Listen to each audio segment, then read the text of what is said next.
nation, under God, indivisible, with liberty and justice for all. Good morning to all. We have a special meeting this morning. We have two items that we will be addressing this morning. And staff, staff ready? Ready to go, all the staff? Madam Clerk, are ready to go? Good. All right, our first item this morning will be Gulf County EMS. Now, who's going to take the lead on that? Houston, are you going to take it, or Michael? You are? Michael? All right, Mr. Hammond, if you would. Good morning, Mr. Start the Chairman. ball rolling. The short of it is, based on some law changes, Houston's been working on this for a long time, most of a year, but we've come to the point now that it is beneficial for us to eliminate the 9-hour shift slot that we have and the paid backup due to a lot of different concerns, and to go to a full-time second shift, which would basically mean that we're going to hire 6 full-time employees and eliminate the paid backup and the 9-hour shift. And on the south end, yes, sir. Yeah, south end. Would all of this be covered with the shifts and the way you're operating, be covered within the budget that you have available? Either way, we're going to have a negative impact to the budget of between $120,000 and $150,000. We have And to, insurance we're talking. based on just the benefits that we have to offer, upwards of $80,000 for the Obamacare implementation for our rollback, because in doing the backup the way we have done it for the last 10 years plus, nearly all of those positions trigger the mandatory, what they call rollback, where you have to go back for a look-back period. And we just got through with our look-back audit, and we have to offer everyone who's over that magic number benefits going forward, and we also have to offer it to them for a year going forward. So this is the best solution to a problem. That's what our staff's recommendation, Houston's recommendation, is that we eliminate the 9-hour slot, that we eliminate the paid backup, and that we go to a full-time, add another crew, a full-time crew, which winds up being for the 24/7, winds up being 3 paramedics and 3 EMT. Pick up 3 paramedics, 3 EMT. Whitfield, let me ask you a question. That means that here in Port St. Joe, you will have a paramedic and an EMT out at the station 24/7. Is that what it? Rather be 2 of them. 2 trucks. 2 trucks. You're going to have 2 24-hour trucks. That's what it's going to be. Some of the reason for this is because the hospital has more, we've increased our amount of patients we're having to take out of the hospital. Uh-huh. It will also increase our response time after 5 o'clock, and it gives us a truck that we can float north or south if we get in a bind either place. All right. Well, I know we're in a little pinch down here because I know the north end trucks have to float down here quite a bit, and we're all in the Right. So under the same umbrella. So there's no way of saying you had to take this many trucks and we can cover every call. It doesn't matter if we had 10 trucks. We could still get a situation where you wouldn't have a truck for a little extended amount of time. Same way with Bay County, Calhoun County. You just can't plan ahead for every call. But this would get us closer to responding to all the calls. Right. In a timely manner.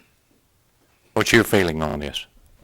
I've been for it for a couple of years. I've been working up figures on it since then, and it finally just played into place. Okay. All right. Mr. Hammond? Good, Floyd. Anything else on that? Commissioner Quinn, do you have any question? No, sir. Mr. Houston said that he thinks it's the best solution.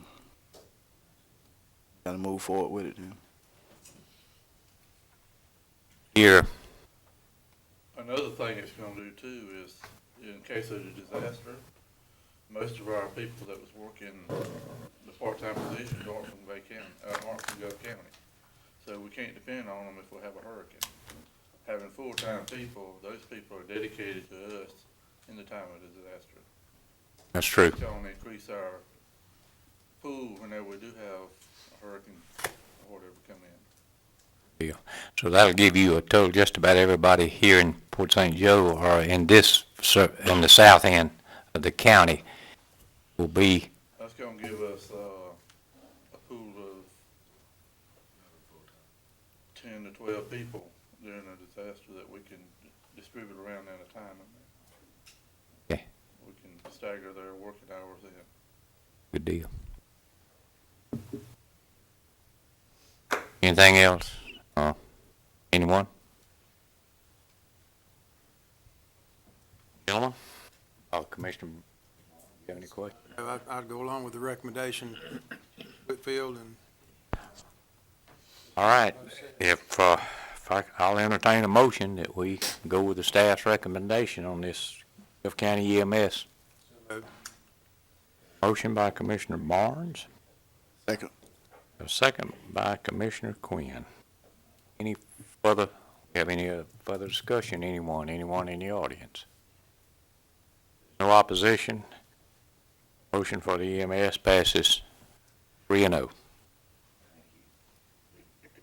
Ladies and gentlemen, the next is to award a bid for the landfill closure. This is something we've been working on in staff, along with Arthur and Mr. Danford. We've been working on this quite a while and getting out of the landfill business, and it's becoming a reality. So, Mr. Hammond, I'll go back over to you.